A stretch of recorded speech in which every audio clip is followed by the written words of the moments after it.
Ölgen ko'chalarda umid uzma aziz xalqim, umid uzma ey ana yurt. Biz atlandık bu kurashga, o yıl taştak uyuşup. Allah berse bu nusretni, bizgilerimiz sep bulup, zalimlarni yığlatgudek, Oğuz gibi küçlük bulup, lepildeydi asminanda, göz çaknetip şu günü, ay yıldızlık gök bayrağım, ey ana makam, ay yıldızlık gök bayrağım. Assalamu alaikum wa rahmatullahi wa barakatuh. Dear brothers and sisters, welcome to another special episode on Talk is Turkestan with a very special guest. As you guys know, since last month, especially Secretary of State Mike Pompeo met with Captive Nations Coalition, part of the Committee on Present Danger China. The Captive Nations Coalition is made up of individuals from communities that are and have been taken over by the CCP, like Southern Mongolia, East Turkestan, Tibet, and pretty much everyone in China, especially Hong Kong and even Falun Gong practitioners. Joining me today is Hoon Kim, the director of the Captive Nations Coalition, and he's going to talk about the work that he does and how he's standing up to the CCP. So without further ado, I'd like to welcome Hoon. How are you today? How are you? Good, how are you? I'm very well. Hopefully I did justice to you with that introduction. Absolutely, brother. Yeah. So let's get straight into it. What is the Captive Nations Coalition? So the Captive Nations Coalition, as you have described actually very beautifully, is that we are a coalition made up of folks from communities that have been taken over by the Chinese Communist Party. Mainly, we call it nations because we firmly believe that these places are countries that are under occupations right now. So mainly East Turkestan, obviously, and Tibet, Southern Mongolia, and really just all of China in general as well. We believe that by calling it captive nations, we are not only doing the proper justice as a world community for these people that have been repressed by the CCP, but really getting the truth out there as much as possible. So that's the purpose of the Captive Nations Coalition. We're also made up of individuals like myself who are global citizens, mainly from the United States and really pretty much from anywhere around the world that believe in the freedom of these captive communities under the Chinese Communist Party.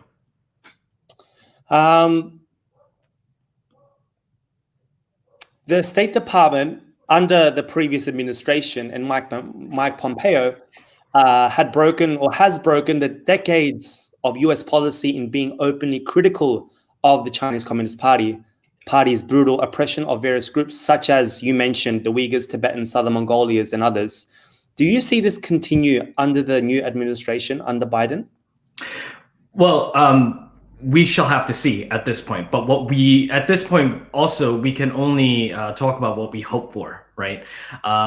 But I would like to just share a little bit about the significance of the designation of genocide, actually, and really all of the actions that's been taken by the previous administration and the importance of that. Now, in terms of the designation of genocide, it is significant because it sets a precedence for the current administration, as well as the world communities to know and to accept the fact that it definitely is a genocide.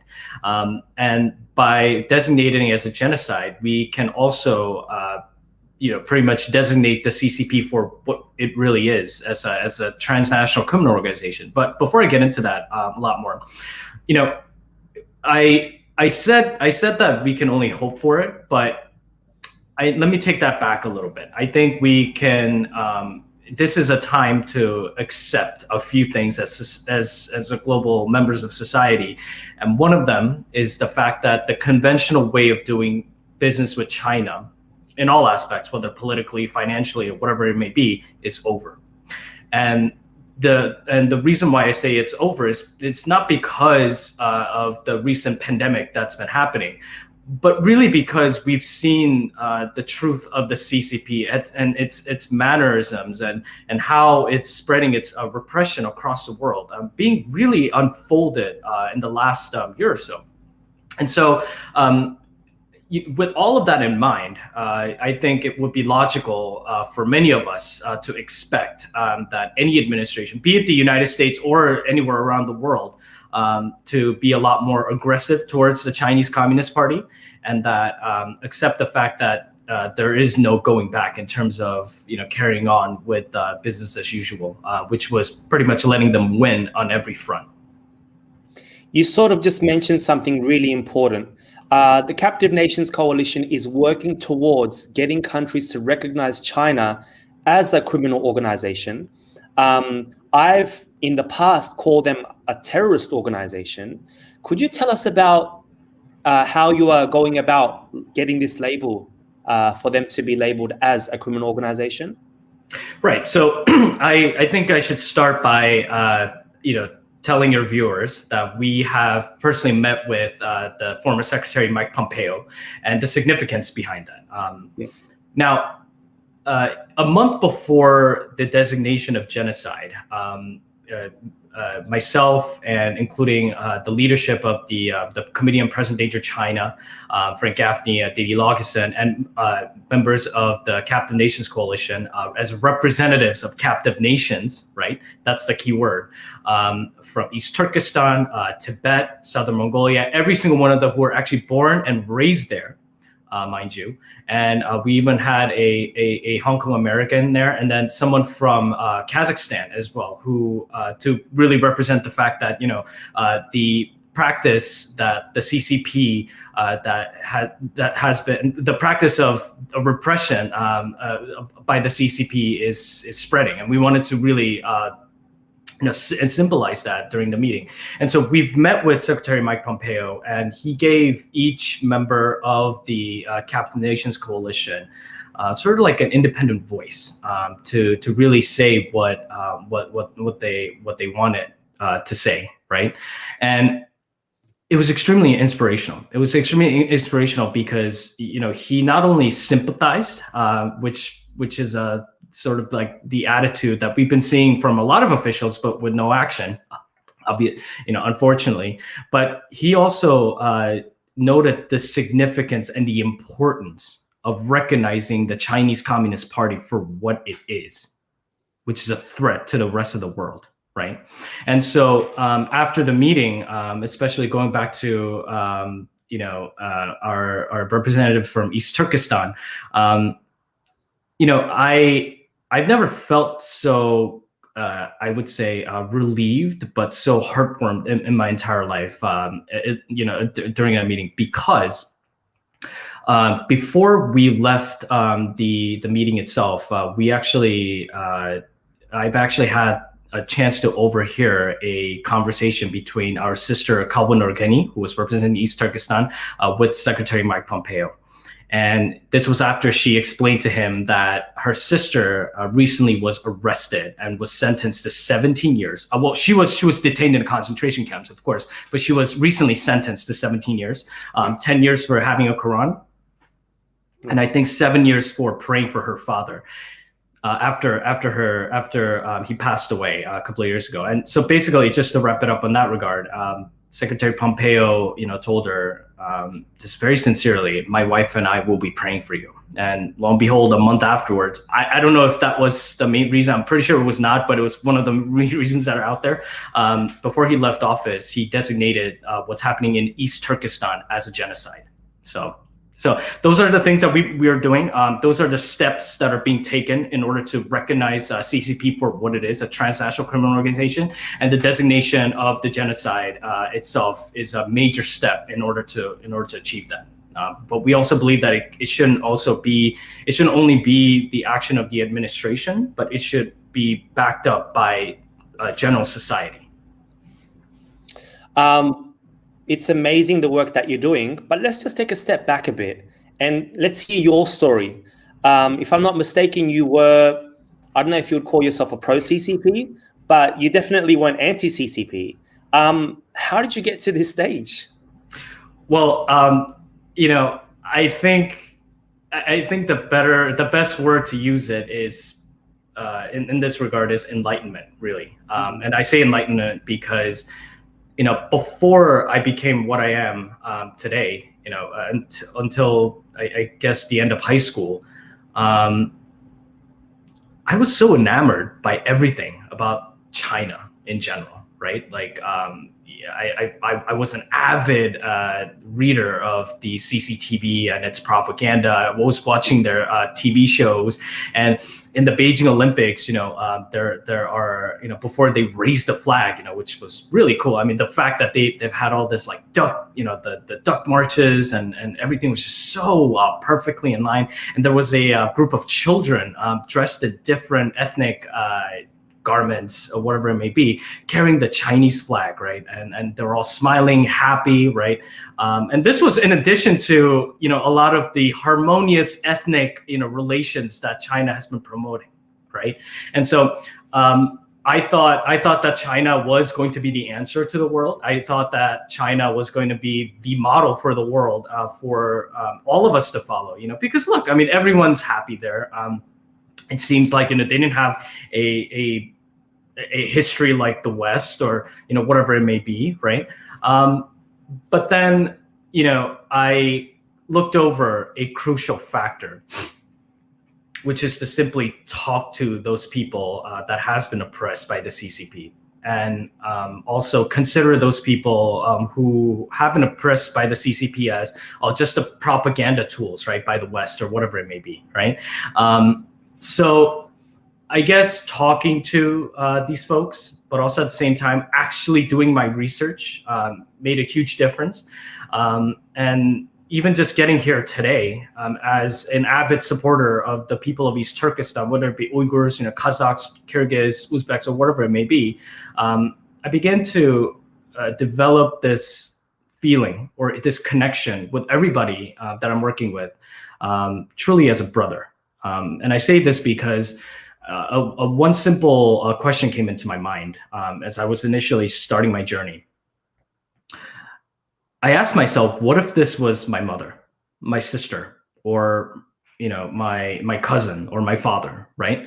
And I thought about that, and I said to myself, I would feel terrible if any of these things happen to any of my family members or to any of my close friends.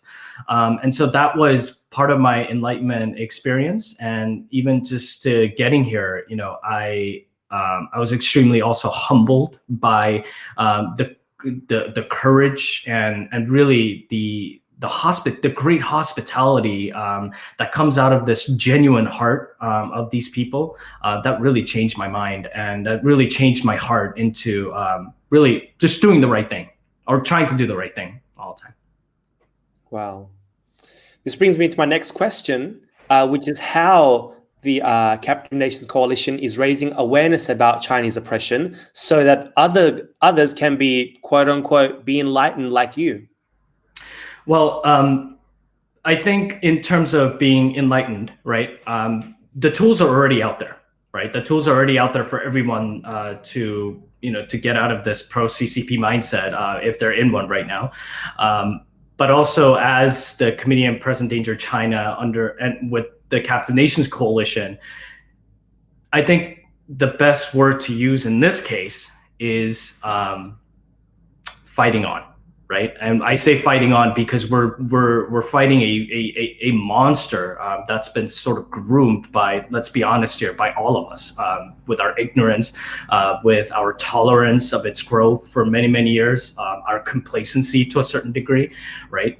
And so we're trying to address all of those factors, and one of those factors is targeting the financial aspect of it, right? What's funneling them to be what they are, and really get people to get out of this mindset that, you know, if you engage with them, if you engage with them economically, they'll somehow liberalize, which is probably one of the biggest lies that we face as a society, right? But also, as you pointed out, you know, reflecting on my enlightenment journey, the leadership of the CPDC, or the Committee on Present Danger China, really brought on a marvelous idea, which is getting the testimonies and the personal stories of those that's been affected by the Chinese Communist Party, and really serve as a warning to all of us in the free society of what's to come, even for us, right? And so, in order to protect not only us, but really the global society, getting people to the point of understanding that by standing with the people of East Turkestan or Tibet or Southern Mongolia or everyone that's oppressed in China or Hong Kong, we are fighting for the literal survival of humanity. We're also doing justice for all those who's been oppressed. And we're also doing something that's morally right. And we are raising awareness in that regard, but we're also getting people to really act as much as they can these days. You know, I mean, I'm sure you're aware of the various Uyghur organizations out there, even Talk East Turkestan. With the work that you've been doing, have you grabbed the attention of the CCP? And what I mean by is certain Uyghur organizations are labeled by the CCP as terrorists or terrorist groups. Have you sort of faced that kind of backlash or sort of revolt from the CCP at all? Well, our organization is fairly new. Right. Let me just point that out. But also, you know, I think we haven't had a badge of honor, as I would say, being labeled as a terrorist group or a threat to the CCP. In that regard, I really thank the CCP because, look, by calling us a terrorist organization or a threat to China, you've pretty much given us the title of righteous fighters, right? In that sense. So, you know, yeah, that's great. But we hope to get onto that stage. We hope to get onto a stage of them naming us on their national state television. I would love to be called a traitor by their government. We're actually looking forward to that day. But also, you know, I think it's only right to say that if you've been doing the right thing, those things will come naturally. So we haven't received that as far as I know. But it wouldn't surprise me though if they have a file on me or everybody in our committee, and you know, designate us as a threat of some sort. But as of now, nothing public has come out. Yeah. What seems to worry me and others, especially when I'm talking to Uyghurs, you know, after all these reports, I'm sure you've read that BBC report on the systematic rape that is going on, where another realm of these concentration camps is that the CCP have turned them into essentially brothels, where people in plain clothes are paying money to go and pick whatever women they want to be with, essentially, to rape. And even after all that, I still hear, and I'm sure you've heard, countries wanting to balance human rights, genocide with diplomacy and trade. Do you think we will see a change? Absolutely. I think also we're already seeing a change, because look, you can't base an opinion of a country just with the voices of the government, right? Because look, when I actually held the first Uyghur event with the student group at the University of Rochester, I've seen all sorts of faces in the crowd. Majority of them actually international students. We even had a few from China to come in and listen to our sisters who's been from East Turkestan that were sharing what has happened to their family members. And it really gave me hope at that time. Because at the end of the day, it's not the government's voices that will make the most difference. It's the voices of the people, right? Whether they be from Turkey, Uzbekistan, Canada, Mexico, wherever it may be, right? But also, after this pandemic, let's just step back a little bit, right? And then just talk about some of the frustrations that the global society has been facing because of China.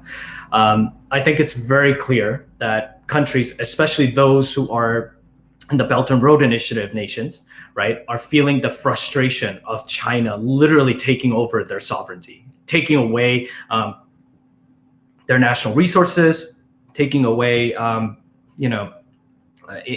huge part of their nation, right? Claiming this, I think the CCP claimed that 40% of Tajikistan is actually a Chinese territory historically, right? And just on a side note, and by that logic, every country in the world is part of China because, hey, some emperor in the past, mentioned it or something like that, right? And so this is the type of attitude that we're seeing, and we're also seeing a weaponization of different factors by the CCP. One of which, as I mentioned, is history. The other thing is a weaponization of, a lot of people actually don't know this, is actually friendly relations. This is what we're seeing with the Belt and Road Initiative, and multiple countries around the world, communities around the world are just getting not only extremely concerned, but just being flat out angry at the CCP. Right? You talk to folks from Sri Lanka, you talk to folks from different parts of Central Asia, Kazakhstan. You talk to folks even from those from West Africa or East Africa. They're telling me they're constantly making complaints that, look, the Chinese are taking over. The Chinese are not living up to their promises, but asking us to pay back this giant loan that they gave us, and targeting our own corrupt politicians, right? So at the end of the day, we see that it's the people that are paying the ultimate price for the takeover of their land, right? And this is why the role of the captive nations is becoming a lot more important globally.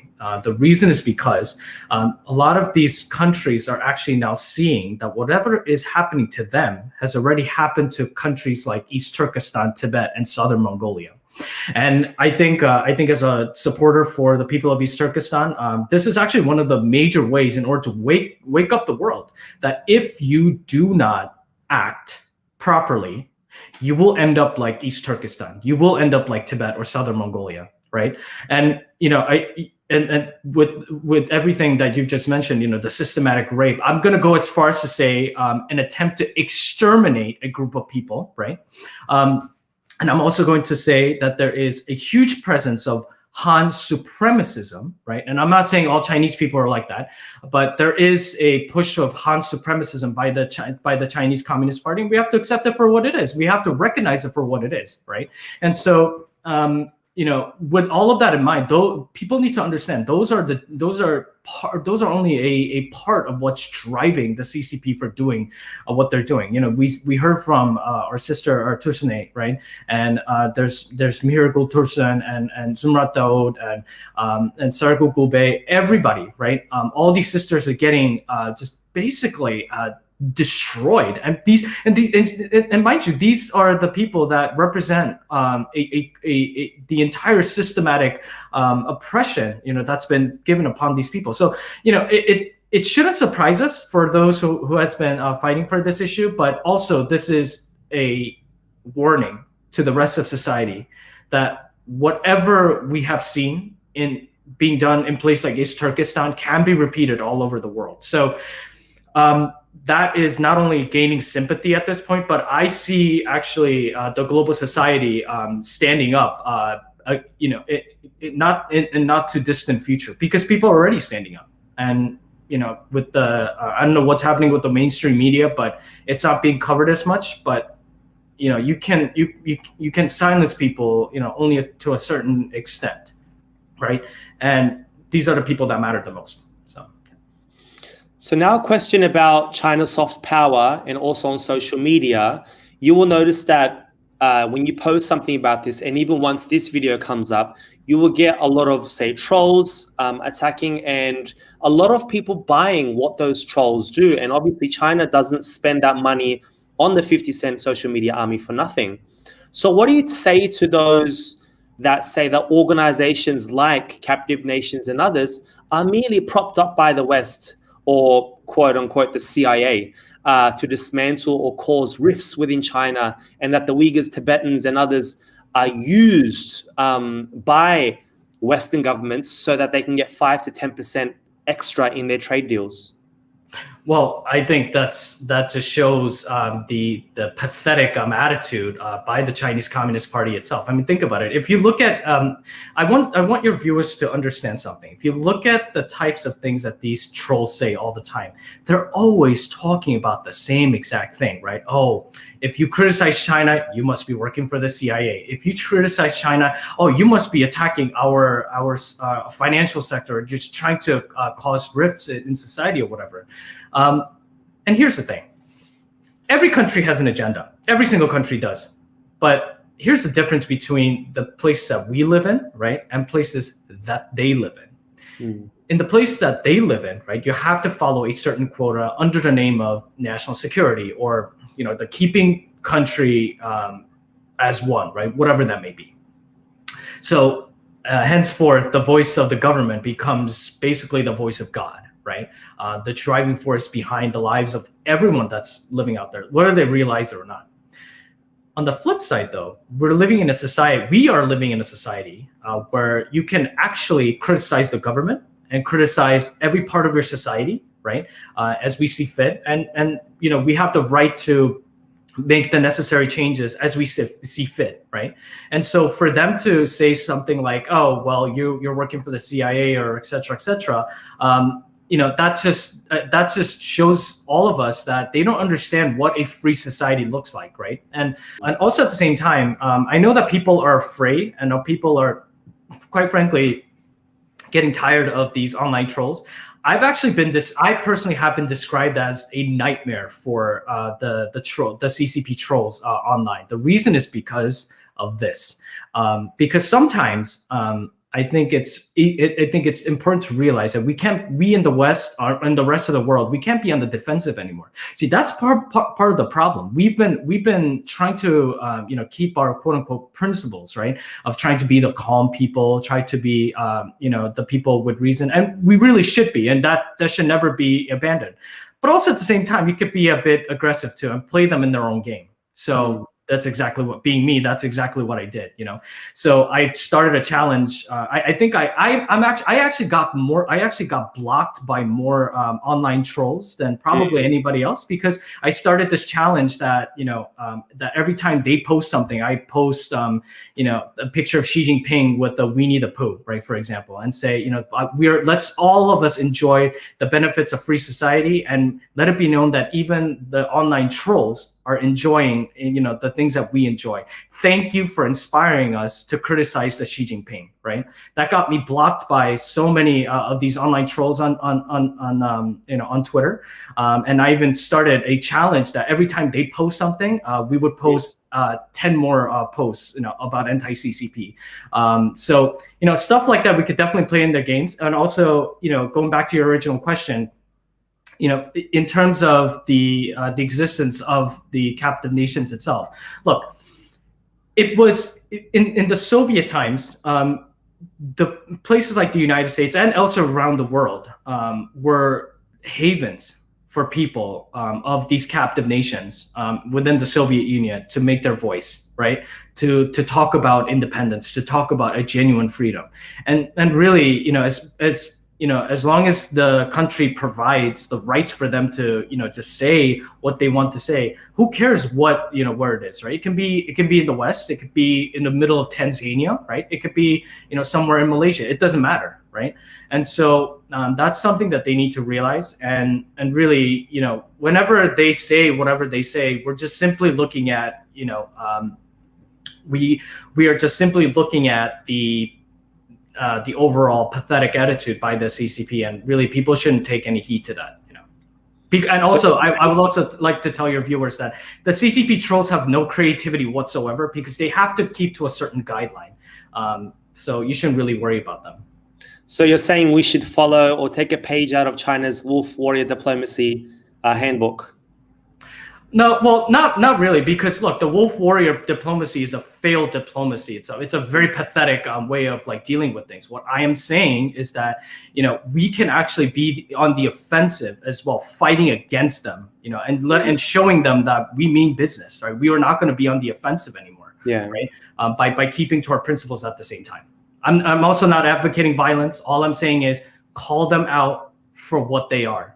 Yeah. A bunch of criminals, and really treat them as such.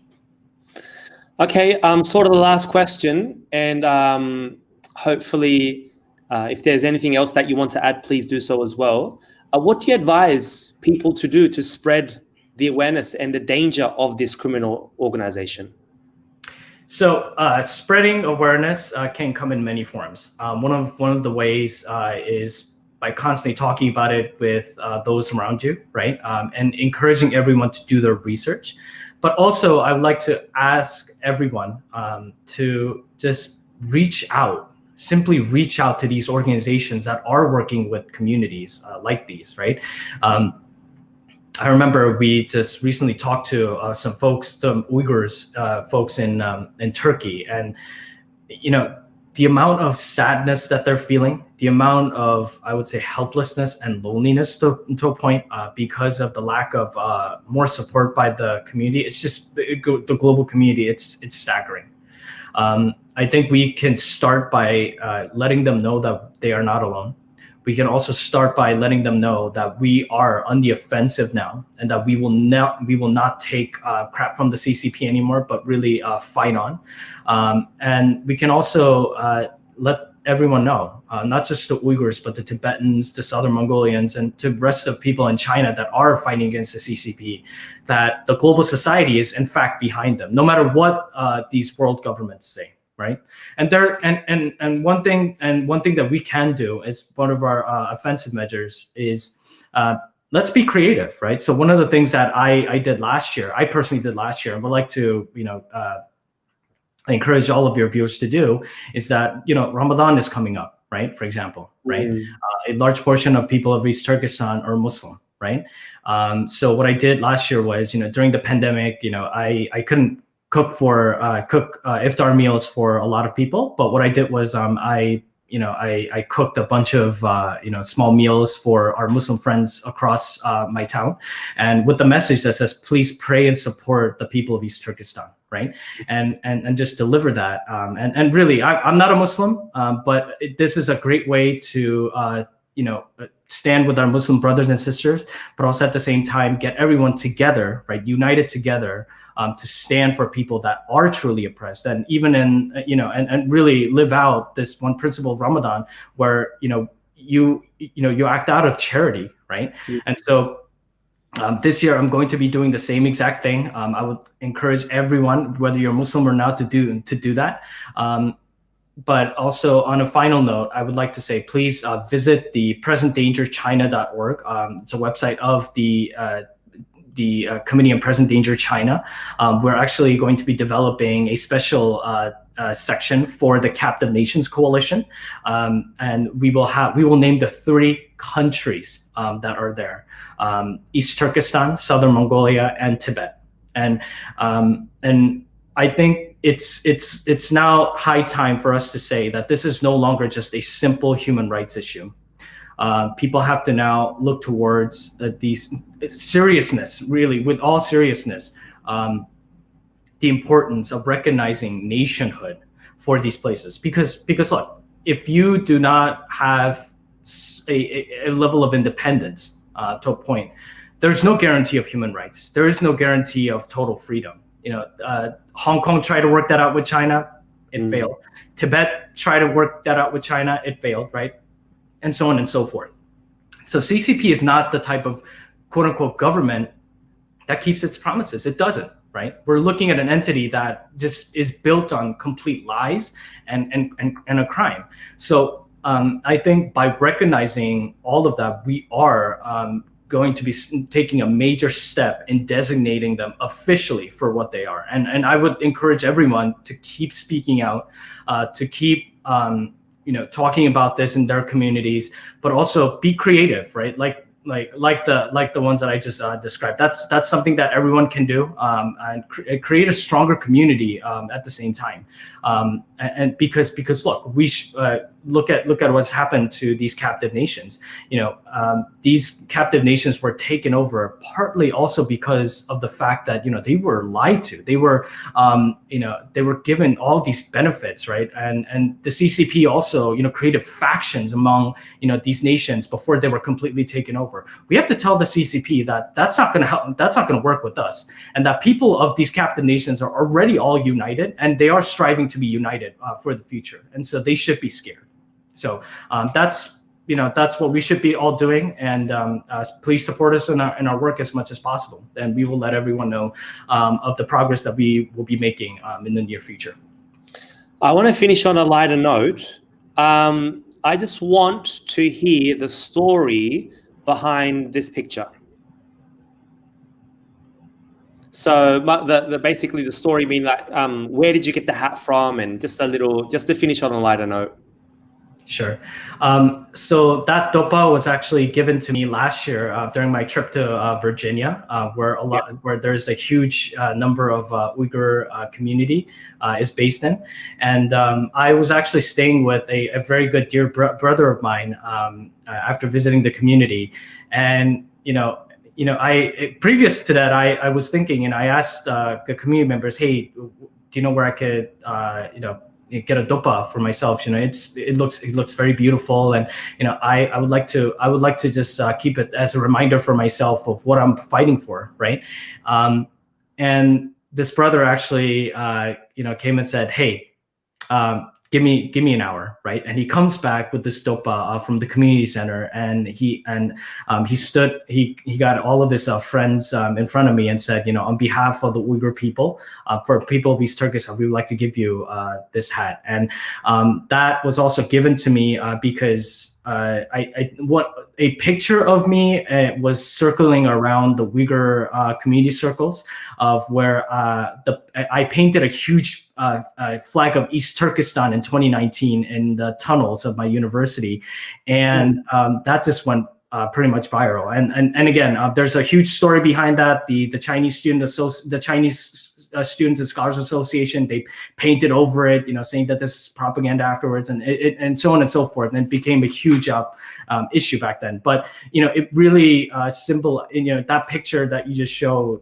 it really just symbolizes. I would like it to symbolize the fact that look, at the end of the day, the fight for East Turkestan is not just a fight for the people of East Turkestan. It's a fight for all of us. Right. And the moment every single one of us recognize that, and to really genuinely connect with the people, East Turkestan, that's when we actually win the fight. And fortunately enough, and unfortunately enough for the CCP, we're the one that's winning right now. So, and the day of victory is going to come. Guys, you've seen the website. Make sure you visit Present Danger China for more information. Follow the work on the Captive Nations Coalition. Follow Hoon Kim as well. We hope to have him back on. Hopefully, he continues his fight, as he said. Obviously, not a physical one. Everyone knows what we mean when we say we want to fight against the CCP, against this criminal organization.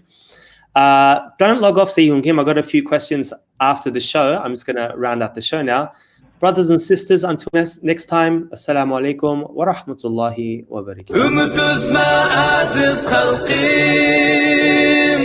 ümit üzme ey ana yurt. Biz atlandık bu küreşke, o yıl taştek uyuşup.